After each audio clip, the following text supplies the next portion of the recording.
the people continue to be unleashed as Joburg and other towns join in the list of cities demanding for the release of Jacob Zuma.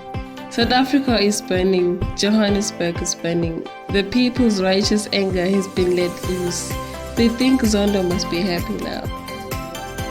The Zondo Commission has filed papers at the Constitutional Court asking it to dismiss with cost former President Jacob Zuma's rescission application. The comment says, "You can just feel the animosity between these two. Now the entire country is being dragged into this nonsense.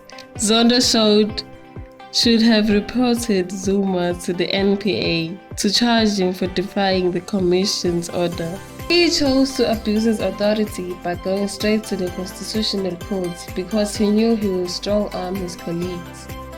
Now he is filing papers as Commission Chair, yet he is the acting Chief Justice of the same court. This is just a mess."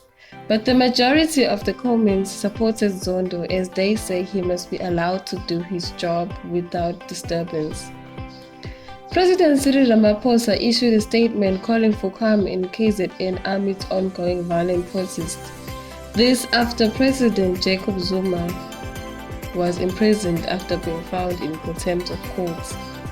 The comments also said Ramaphosa failed us as a country and they do not think this is only about Zuma. People are tired of endless lockdowns and they are angry and hungry at the same time. This is war. That's it for today. This is DMG TV4 News, the power of success.